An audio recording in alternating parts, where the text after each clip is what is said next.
¿Cómo perdona Dios el pecado? ¿Cómo se encarga Dios del pecado? Suponga que alguien viene y le da un puñetazo en la nariz. Y suponga que en un acto de compasión usted le dice a esa persona que le pegó, lo perdono. Suponga que le contesta, oh, no hay necesidad de que me perdone, yo ya me he perdonado. Luego suponga que otra persona que presenció todo esto les dice, oh, ninguno de ustedes necesita preocuparse, yo ya les perdoné a ambos. Mas fue usted el que recibió el puñetazo en la nariz. Amigos, solo la persona que recibió el golpe puede perdonar. Entienda que el pecado es poner nuestro puño en el rostro de Dios, y únicamente Él puede perdonar el pecado.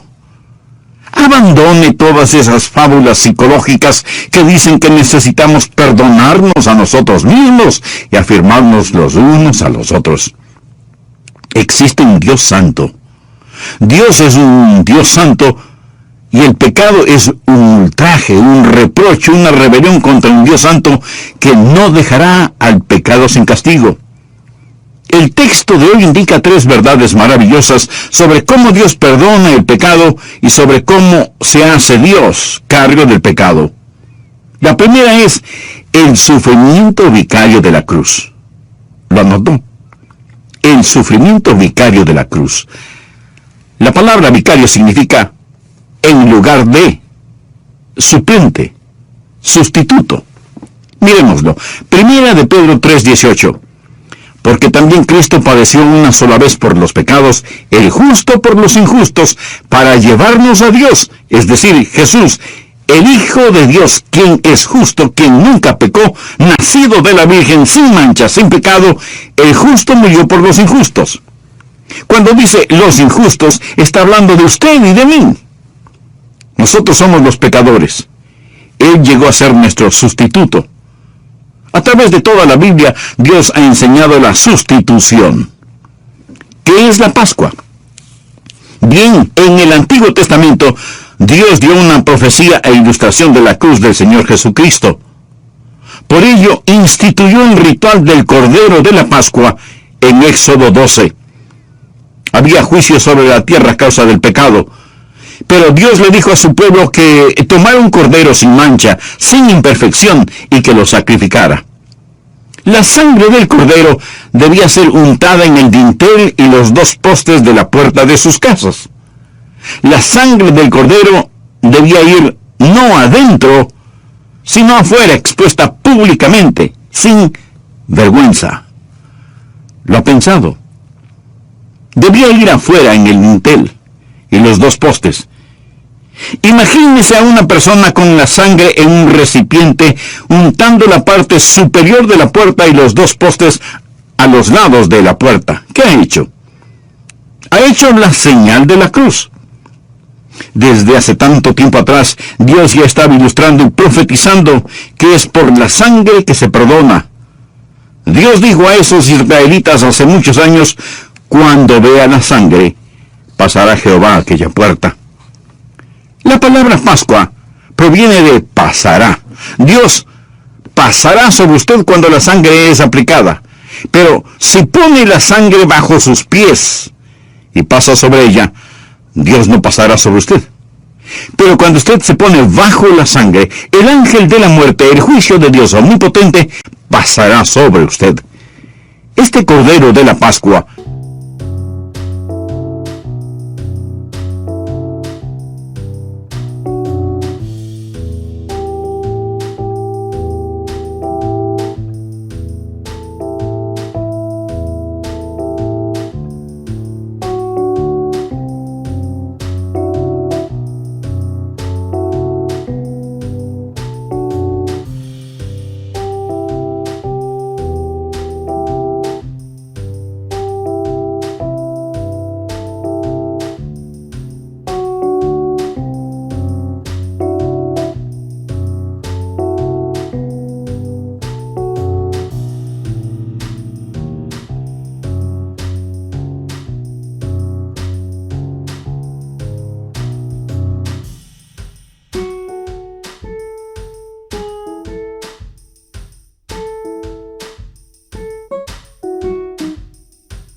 es una ilustración del Señor Jesucristo. Por favor, busque 1 de Pedro capítulo 1, versículos 18 y 19.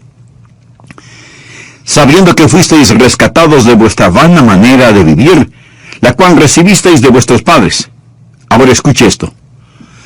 No con cosas corruptibles como oro y plata, sino con la sangre preciosa de Cristo, como de un cordero sin mancha y sin contaminación. Jesús es el Cordero de la Pascua. Él es el Cordero sin mancha y sin contaminación. A un lado está el Monte de los Olivos, donde Jesús oró en Getsemaní. Y al otro lado el Monte Moria, donde Jesucristo murió. El Monte Moria, el mismo lugar donde Abraham iba a sacrificar a su único hijo, Isaac. El mismo lugar donde se construyó el templo. El Monte de los Olivos y el Monte Moria están a pocas millas de Belén, donde Jesús nació. En el tiempo de Cristo, los sacerdotes y los levitas ya habían instituido un rango especial de pastores para criar corderos muy especiales. Los corderos de la Pascua eran los más finos, los mejores, y se los criaba en Belén. La semana de la Pascua, esos corderos venían desde los campos de Booz en Belén hasta el monte del templo y entraban por la puerta de las ovejas para ser examinados por el sumo sacerdote, los levitas y por los otros sacerdotes. Y el mismo día, bajando el monte de los Olivos y subiendo el monte Moria, venía el Señor Jesucristo, el Cordero de Dios, montado sobre un asna. El mismo día, el domingo de Palmas, la Pascua, entraban a la ciudad los corderos y el Cordero de Dios. El mismo día, ya hace tanto tiempo. Cuando esos corderos llegaban al templo, los sacerdotes comenzaban a examinarlos. Les chequeaban la boca, la lana, los pequeños cascos, los ojos, incluso los párpados. Si había algún defecto, ese cordero no era digno. Tenía que ser un cordero especial, un cordero sin mancha y sin contaminación. Pero al mismo tiempo que esos corderos venían, el Cordero de Dios también venía. El cordero nacido en Belén. María tuvo un corderito. Su lana era blanca como la nieve. Jesús nunca conoció el pecado. Él era el Hijo de Dios nacido de la Virgen. El Cordero sin mancha de Dios. El Cordero del que habló Abraham en el monte Moria cuando dijo: Dios se proveerá de cordero para el holocausto. No un cordero para sí mismo, sino que él mismo será el cordero. Dios se proveerá de cordero. ¿Se da cuenta cómo todo encaja? Si Jesús hizo tanto, ¿por qué la mayoría de los evangelios se concentran en la última semana de la vida de Jesús? ¿Se lo ha preguntado? Porque este es el clímax de todo. Y es en esta última semana que Jesús es examinado por los fariseos, los saduceos y los herodianos. Él fue examinado por los líderes civiles. Y todos tuvieron que decir: no hallo en él ningún delito. Jamás hombre alguno ha hablado como este hombre. Jesús, el Cordero perfecto de Dios, los podía mirar a todos aquellos y desafiarles: ¿quién de vosotros me redarguye o convence de pecado? Él era el Cordero sin mancha, sin contaminación, y estaba siendo examinado para la Pascua. Los sacerdotes llegaban el día cuando el Cordero de la Pascua debía ser sacrificado. A las 3 de la tarde el sacerdote levantaba la barbilla de ese corderito sin defecto y, tomando su filoso cuchillo, le cortaba la garganta. Al mismo tiempo que esto sucedía, sobre el cruel monte Gólgota, el Cordero de Dios vertía su preciosa sangre real y roja como los rubíes por los pecados de la humanidad. Y Jesús dijo sobre la cruz: consumado es. Consumado es. La deuda está totalmente pagada. Sacerdotes pueden irse ya a sus casas. Levitas pueden bajar sus cuchillos. Pastores, su trabajo ha terminado porque la deuda quedó cancelada. Amén. ¡Aleluya! Consumado es. Jesús, el Cordero de Dios, murió sobre la cruz. El propósito de la cruz es la sustitución, y la Pascua nos lo ha mostrado en una forma muy clara y simple. A su vez, cuando el Señor Jesucristo murió, Él cumplió otro simbolismo del Antiguo Testamento en Levítico 16. El sumo sacerdote colocaba sus manos sobre la cabeza de un macho cabrío y confesaba los pecados del pueblo. Después, se llevaba el animal afuera de las paredes de la ciudad y lo mataba derramando su sangre. Esta es la razón por la cual la Biblia dice que Jesús, para santificar al pueblo mediante su propia sangre, padeció fuera de la puerta, o sea, fuera de la ciudad, porque Jesús fue nuestro macho cabrío. Nuestros pecados fueron colocados sobre Él. Él los llevó a la cruz, y en agonía sangró y murió. El tribunal de Pilato es otra ilustración. Pilato era un competente político neutral, y lo que le convenía determinaba su conducta. Él trató de escaparse de la situación, pues no quería crucificar al Señor Jesús. Mas la gente vociferaba clamando la sangre de Jesús. Pilato ingenia un plan diciendo, tenemos a otro hombre aquí y su nombre es Barrabás. Barrabás era un ladrón, un asesino, un revolucionario, y Pilato pensó, si alguna vez ha vivido un hombre que merece ser ejecutado, es Barrabás. Esto es lo que Pilato dijo. Según la tradición, el gobernador puede soltar a un preso, el que el pueblo diga. ¿A quién queréis que os suelte? ¿A Barrabás o a Jesús, llamado el Cristo?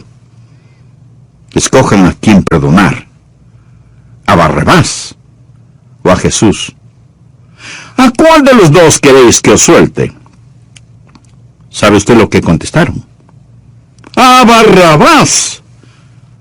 Pilato les dijo, ¿qué pues haré de Jesús, llamado el Cristo? Todos le dijeron, sea crucificado.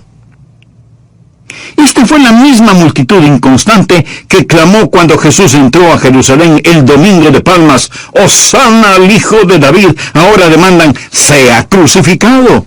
¡Oh, la maldad de los corazones humanos!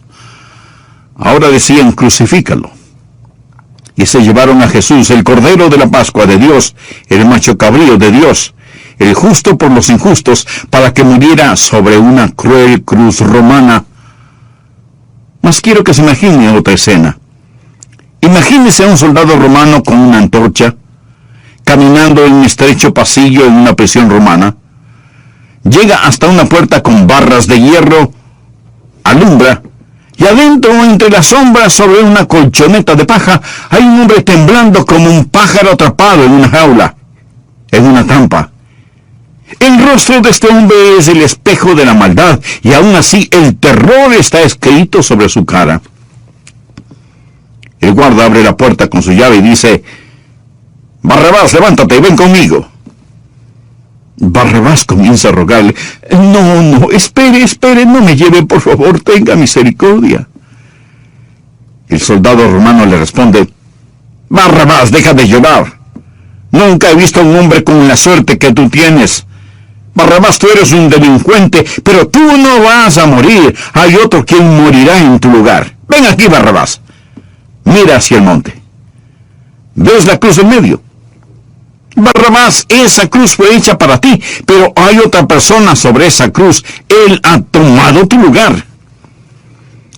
No estoy diciendo que Barrabás era salvo o que llegó a salvarse. Lo que quiero decir es que Dios nos presenta una perfecta ilustración de la sustitución, el justo por los injustos, para llevarnos a Dios. Lo primero que quería que conociera es cómo Dios perdona el pecado. Es lo que llamo el sufrimiento vicario de la cruz. Mas mire nuestro texto, dice, Cristo padeció una sola vez por los pecados. Él sufrió por los pecados. En muchos lugares, teatros e iglesias, durante la Semana Santa se presenta el drama de la pasión de Cristo, tratando de ilustrar el sufrimiento del Señor Jesucristo. Mas ningún programa puede alcanzar a representar su sufrimiento. No hay lengua que pueda expresar garganta que pueda cantar, mano que pueda pintar la tragedia que llamamos Calvario y el sufrimiento del Señor Jesucristo. Existe el sufrimiento emocional de Cristo. Hablamos de ello cuando estudiamos de la copa, cuando el Señor Jesús dijo en Mateo capítulo 26, versículo 38, mi alma está muy triste hasta la muerte. Oh, la agonía emocional. Lucas capítulo 22, versículo 44, y estando en agonía, oraba más intensamente, y era su sudor como grandes gotas de sangre. Hace algunos años alguien me entregó un artículo del diario de la Asociación Médica Estadounidense. Y en este artículo para médicos hablaba del sufrimiento del Señor Jesucristo, del sudar sangre. Se llama hematidrosis. Hematidrosis. Y esto es lo que decía. Un fenómeno poco común. Puede ocurrir durante estados altamente emocionales o en personas con trastornos sanguíneos. Como resultado de una hemorragia en las glándulas sudoríparas, la piel de la persona se pone muy débil y sensible. Esto es lo que le sucedió al Señor Jesucristo. Él estaba en tal agonía que sus diminutos vasos capilares estallaron, se rompieron. El Señor Jesús no solamente padeció sufrimiento emocional, sino sufrimiento corporal. Los romanos le azotaron y ellos sabían muy bien cómo hacerlo. Ataban las manos de la víctima y la levantaban hasta que estuviera de puntillas para aumentar el dolor y que la espalda estuviera lisa como la seda. El instrumento de azote era un látigo con un robusto mango y con correas de cuero. Al final de las correas de cuero habían unos pedacitos de hueso, metal y vidrio ingeniosamente atados. Usaban a dos azotadores, dos verdugos a la vez. Y al ser estirado el cuerpo, uno comenzaba en la nuca y descendía. El otro empezaba en los tobillos y ascendía. Juntos despellejaban a esa persona parada de puntillas, enroscando el látigo alrededor del cuerpo y desprendiendo un pedazo de carne cada vez que lo jalaban. Estos hombres eran experimentados que sabían muy bien cómo azotar, sabían cómo desprender la carne de tal forma que los nervios y los músculos quedaran expuestos sin sacarle los intestinos. Al soltar a la víctima después de haber sido azotada, ésta caía postrada en el suelo. Los hombres no salían caminando de un azotamiento, salían gateando. Esta es la razón por la que la Biblia dice, llevaron a Jesús atado y le entregaron a Pilato. ¿Por qué lo llevaron? Porque estaba demasiado débil para caminar. Usted puede comprender por qué después Jesús no podía cargar con la cruz. El abuso físico del Señor Jesucristo. Lo golpearon con sus puños, con palos, y luego lo sacaron para que fuera crucificado. ¿Sabe usted por qué los romanos usaban la crucifixión? ¿Sabe por qué usaban la cruz? Porque la crucifixión tenía como fin el ser cruel, poco común, e inspirar terror. Cualquiera que veía una crucifixión decía, sea lo que sea que ocasionó tal castigo, yo no lo haré. Romanos, haré lo que me ordenen, pero no me crucifiquen. De esto se trataba la crucifixión. El Señor Jesucristo aceptó los terrores de la cruz para poder llevar sobre él nuestros pecados, redimirnos y hacernos aceptos delante de su Santo Padre. ¿Qué significa la cruz para usted personalmente?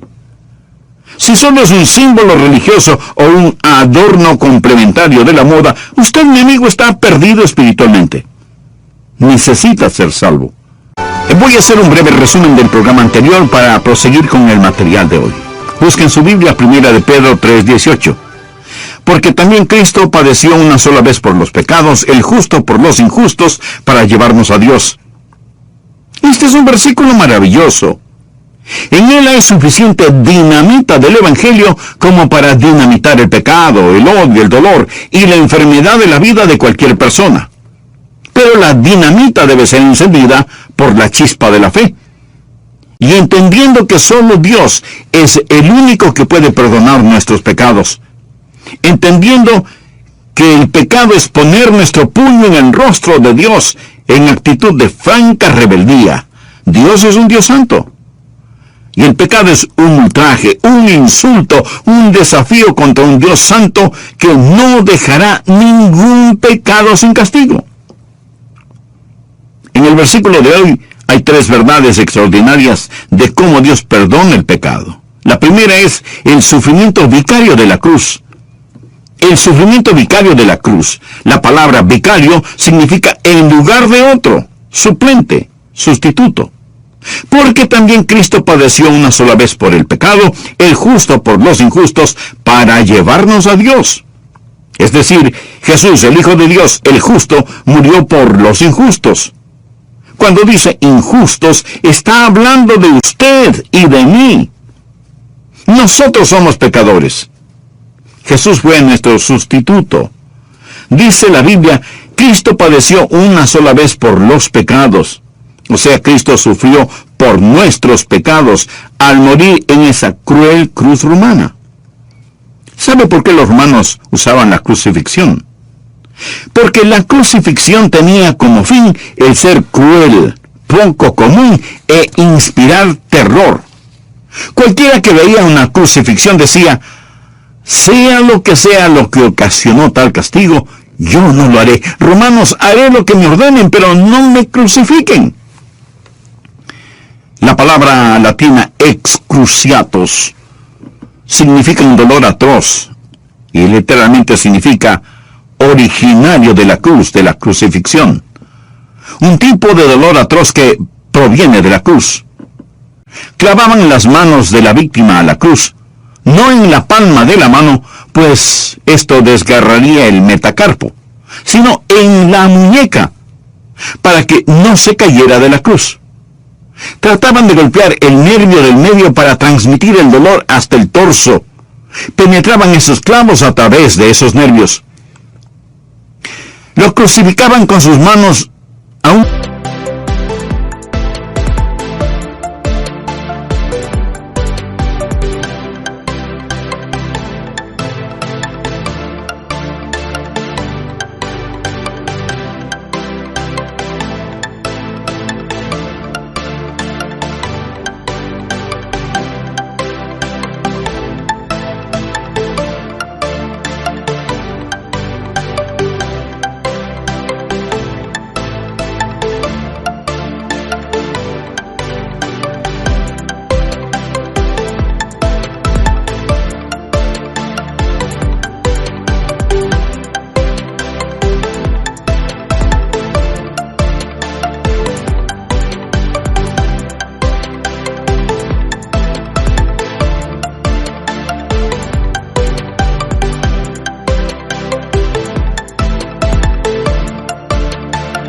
Ángulo de 90 grados, pero cuando el cuerpo caía, bajaba a un ángulo de 65 grados, con los pies a su vez clavados a la cruz. El peso del cuerpo caía sobre el pecho y la persona comenzaba a respirar con dificultad. Por lo tanto, cuando respiraba, tenía que alzar su cuerpo, pero al hacerlo, tenía que empujar contra los clavos en sus pies. La víctima se encontraba entre la lucha por respirar y el punzante dolor. La persona experimentaba náuseas, trauma y un intenso dolor al cada nervio convertirse en un conducto para dicho dolor. Y el individuo permanecía allí, un agonizante largo tiempo, y moría una muerte atroz. Existe la agonía física, la agonía emocional, y el sufrimiento emocional de la cruz.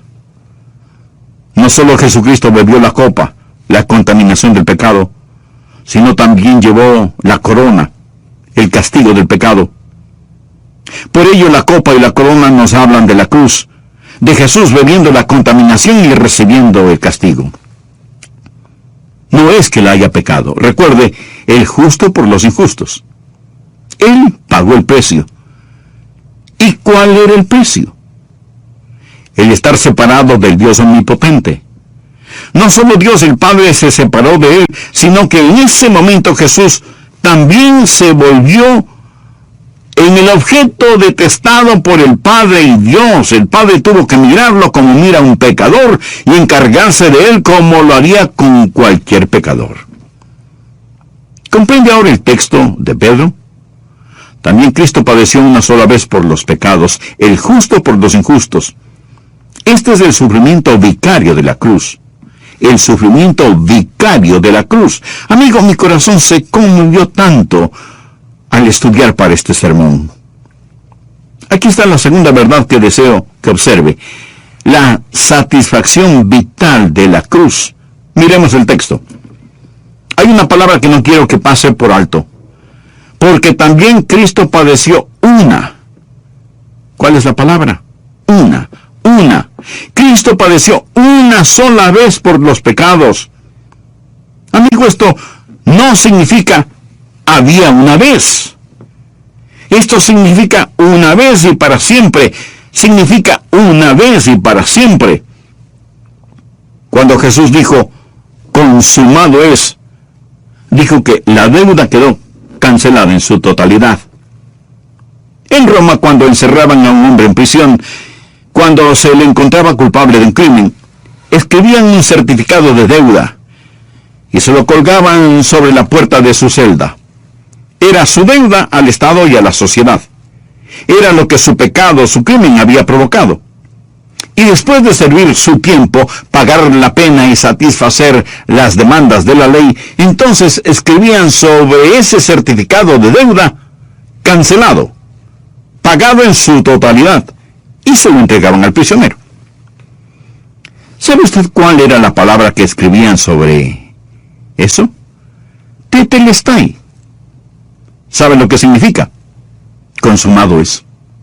Consumado es. Cancelado. Ese hombre no tendrá que regresar a prisión otra vez. Nunca volverá a estar en peligro o será arrestado por el mismo crimen. Si lo acusaban de nuevo, él podía decir, sí, lo cometí, pero ya pagué, está consumado. No pueden llevarme 2 veces por el mismo crimen. Y esto es lo que dice que Jesús padeció una sola vez por los pecados. ¿Y qué blasfemia es decir que necesitamos otro sacrificio por los pecados? Hebreos capítulo 10, versículos del 12 al 14. Pero Cristo, habiendo ofrecido una vez y para siempre un solo sacrificio por los pecados, se ha sentado a la diestra de Dios. De ahí en adelante esperando hasta que sus enemigos sean puestos por estrado de sus pies. Ahora presta atención a lo siguiente. Porque con una sola ofrenda hizo perfectos para siempre a los santificados. ¡Aleluya! Este es el porqué de la seguridad eterna. ¿Sabía usted que si fuera posible perder la salvación después de haberse salvado, lo cual no es posible, pero supongamos que puede perder su salvación después de recibir a Cristo como Señor, para que usted pudiera salvarse nuevamente, Jesús tendría que morir otra vez. Verá, cuando Jesús murió, fue solo válido por una sola salvación. Válido únicamente para una salvación. Porque con una sola ofrenda hizo perfectos para siempre a los santificados. Jesús dijo, consumado es, está cancelado, pagado en su totalidad. No hay nada que usted pueda hacer, ni nada que necesite hacer. Existe el sufrimiento vicario de la cruz. Existe la satisfacción vital de la cruz. La Biblia dice en Isaías 53:11 que Dios, el Padre, verá el fruto de la aflicción de su alma y quedará satisfecho. Dios está satisfecho con lo que Jesús hizo sobre la cruz. La deuda del pecado está pagada. ¡Aleluya! Aquí está la tercera verdad que deseo que vea. No solo el sufrimiento vicario de la cruz, la satisfacción vital de la cruz, el justo por los injustos, sino también la salvación victoriosa de la cruz. Cristo padeció una sola vez por los pecados, el justo por los injustos. ¿Para qué? Para llevarnos a Dios. ¿Lo ve? Léalo. Para llevarnos a Dios. ¿Qué hace el pecado? El pecado nos separa de un Dios santo. ¿Qué hace la cruz? Sobre esa cruz, Jesús tomó a Dios santo con una mano, al hombre pecador con la otra mano, y por medio de la sangre de su cruz, Él reconcilió a Dios y al hombre. Él hizo las paces por medio de la sangre de su cruz, para con su cruz llevarnos a Dios, para llevarnos a Dios. Jesús nos ha tomado de la mano para presentarnos ante Dios el Padre. Él nos lleva a Dios. Él intercede. Padre, estos son míos. Yo los compré con mi sangre sobre esa cruz. ¿Le anima a usted esto? A mí sí. Escuche Romanos, versículo 10. Porque si siendo enemigos fuimos reconciliados con Dios por la muerte de su Hijo, mucho más estando reconciliados, seremos salvos por su vida. El rey David en el Antiguo Testamento tuvo un hijo, su nombre era Absalón. Y él se rebeló contra su padre. Y había una mujer de Tecoa que le dijo a David, usted necesita hacer algo para reconciliarse con su hijo, para que él regrese, para traer a su hijo. Pero David no lo hizo. Y la mujer le dijo, Rey David, usted no actúa como Dios actúa. Anote este precioso versículo en el margen de su Biblia, 2 de Samuel 14, verso 14. Y la mujer dijo, porque de cierto morimos, y somos como aguas derramadas por la tierra que no pueden volver a recogerse. Ni Dios quita la vida, sino que provee medios para no alejar de sí al desterrado. ¿No es este un gran texto evangelístico en el Antiguo Testamento? Somos como aguas derramadas por tierra. Ni Dios quita la vida, sino que provee medios para no alejar de sí al desterrado. Dios tiene un medio para traernos de regreso. Deseo contarle una historia verídica. Selecciones publicó esta historia. Un hombre de negocios de Nueva York, de descendencia húngara, que vivía en Long Island, Nueva York, para ir a trabajar siempre abordaba el metro en Long Island a las 9:05 todas las mañanas. Este hombre, que se llamaba Marcel Steinberger, un día un amigo suyo estaba enfermo y Marcel decidió quedarse con su amigo ese día e ir a trabajar más tarde. Marcel Steinberger se quedó con su amigo enfermo y en lugar de viajar en el metro de las 9:05, tomó el metro del mediodía. Él no estaba acostumbrado a viajar en este tren que iba repleto. Cuando Marcel Steinberger entró a ese tren, una gran multitud se bajó y otra abordó dicho tren, y Steinberger estaba tratando de encontrar un asiento. Un pasajero se levantó y Steinberger dijo, tomaré ese asiento. Y apresurándose, se dejó caer en el asiento. Sentado al lado de Marcel iba un hombre leyendo un periódico húngaro. Steinberger echó un vistazo. Él podía leer húngaro.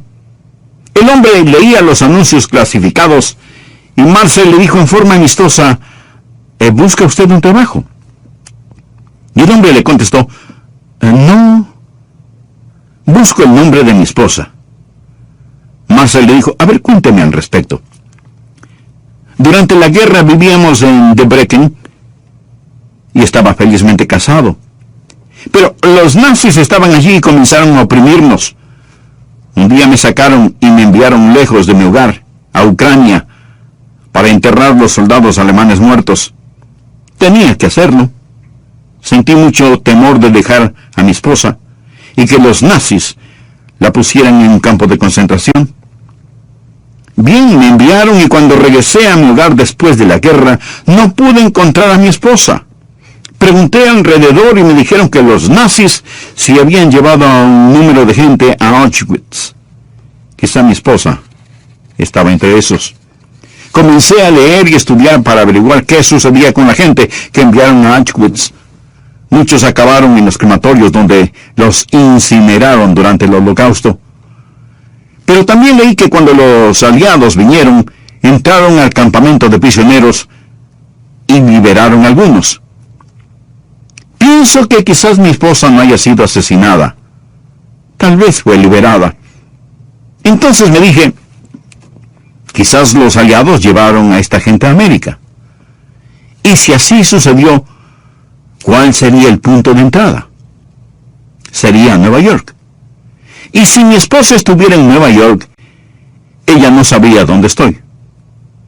Pero sé que mi esposa es inteligente. Ella pondría un anuncio en el periódico húngaro y simplemente leo el periódico para ver si por casualidad puedo encontrar a mi esposa. Marcel Sternberger se recordó que unos días antes había estado en una fiesta donde conoció a una mujer húngara. Ella le había dado su nombre y le había contado que vivió en Debrecen. También le contó que a su esposo se lo habían llevado a Ucrania. La mente de Marcel Sternberger comenzó a computar los datos y le preguntó al hombre, ¿cómo se llama su esposa? El hombre respondió, mi esposa se llama María Baskin.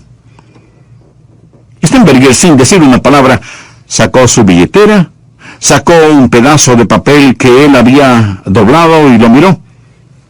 Y ahí estaba el nombre, María Baskin. Le dijo, señor, es muy importante, por favor, ¿se bajaría usted del tren conmigo en la próxima parada? No le dijo el por qué, pero el hombre confió en él y bajaron. Sternberger tenía el número telefónico de María. Buscó un teléfono público, puso la moneda y marcó el número y dijo, hola, ¿quién habla? Ella contestó, es María. Marcel le dijo, bien, soy Marcel Sternberger. María me recuerda. Nos conocimos hace unos 3 días. Oh, sí, señor, lo recuerdo. María, ¿ha estado casada? ¿Ha tenido usted esposo? Ella contestó, yo no sé si tengo un esposo o no ahora, pero sí lo estuve. No lo he visto desde la guerra. María, ¿cuál es el nombre de su esposo? El nombre de mi esposo es Vello Baskin. Marcel le dijo, discúlpeme un momento, María. Señor, ¿cuál es su nombre? Oh, me llamo Vello Baskin. Marcel le dijo, el señor tome este teléfono. Usted va a presenciar un milagro. Él tomó el teléfono y dijo, ¿hola? Y al otro lado de la línea, una sorprendida María solo pudo decir, ¡oh, eres tú, mi querido esposo! María, mi amada esposa. Y María le hizo saber que ella había estado orando para poder encontrarlo. Selecciones publicó esta historia y luego enfatizaron, algunos dirán, si son escépticos, que fue una coincidencia. Pero Selecciones hizo estas preguntas. ¿Cuáles son las probabilidades de que este hombre, que normalmente viajaba en el tren de las 9:05, tomara el tren de las 12? ¿Cuáles son las probabilidades de que él lograra sentarse en el único asiento desocupado en todo el tren? ¿Cuáles son las probabilidades de que este hombre estuviera leyendo un periódico húngaro? ¿Cuáles son las probabilidades de que 3 días antes él hubiera conocido a esta mujer, María, y hubiera notado su nombre? Y luego Selecciones afirmó, no fue por casualidad.